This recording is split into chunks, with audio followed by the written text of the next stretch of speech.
5인 이상 50인 미만 사업장에도 주 52시간 근무제가 전면적으로 시행되기 때문입니다. 하지만 주 52시간 근로제 전면 실시에 대해 제대로 준비가 되지 않았다고 합니다. 혹자는 그동안 뭘 했냐고 말씀하실 수도 있습니다. 하지만 사장인 아버지가 기계 돌리고 어머니가 직원들 밥해 나르고 학교 갔다 온 아들까지 잔업에 투입되어도 단가 후려치기와 인력난에 시달리는 영세 중소기업 현실에서 유예기간이 무슨 의미가 있습니까? 무엇보다 소규모 사업장에 대한 주 52시간제의 일률적인 적용은 가족을 부양하고 미래를 준비할 수 있는 기회 자체를 박탈당하게 되는 겁니다. 탁상 행정이 아닌 철저한 현장 실사를 통해서 현실적이고 합리적인 대책을 세우기를 정부에 촉구합니다. 첫째로 드릴 말씀은 주 52시간 근무제에 대한 것입니다. 다음 달인 7월 1일은 2021년 하반기가 시작되는 날입니다. 우리 중소기업에겐 커다란 변화가 시작되는 날이기도 합니다.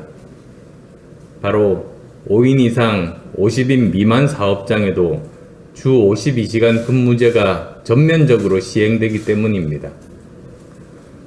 현장에서는 사업주도 근로자도 모두 걱정이 많습니다. 한 조사에 따르면 아직도 50인 미만 기업의 25.7%가 주 52시간 근로제 전면 실시에 대해 제대로 준비가 되지 않았다고 합니다. 혹자는 그동안 뭘 했냐고 말씀하실 수도 있습니다.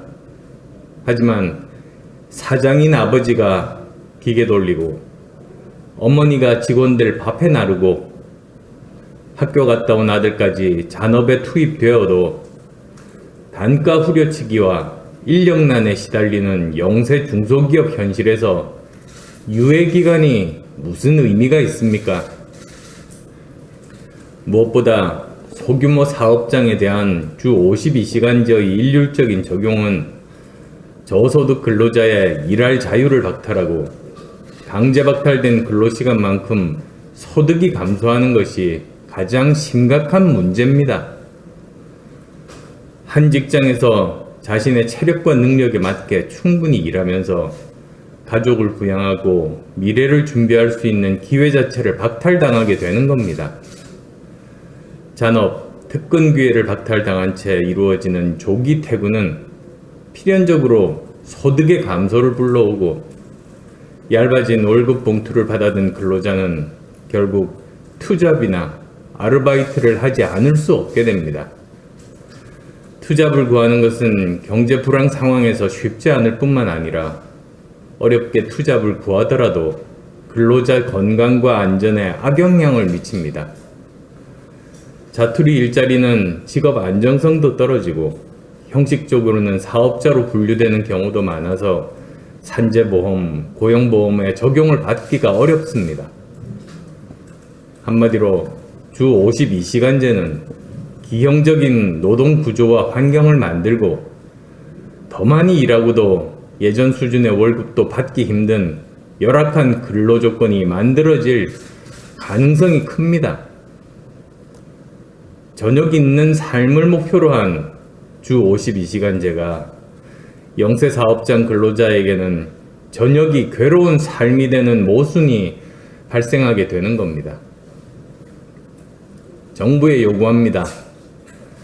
제도의 취지는 좋지만 제도가 현장과 충돌한다면 제도를 현실에 맞게 바로 잡아야 합니다.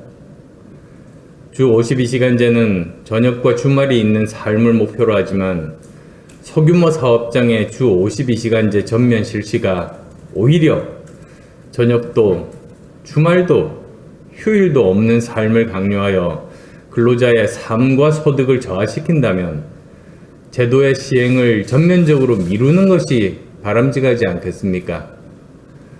소규모 사업장 주 52시간제 전면 실시로 사업주는 숙련된 인력을 못 구해 힘들고 근로자는 소득 감소에 투잡을 구할 수밖에 없는 상황에 처한다면 주 52시간제는 자율사항으로 미루고 근본적인 해법을 마련해야 합니다.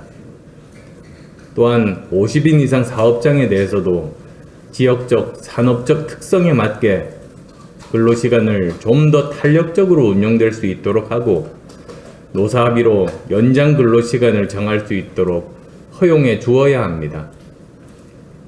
탁상 행정이 아닌 철저한 현장 실사를 통해서 현실적이고 합리적인 대책을 세우기를 정부에 촉구합니다.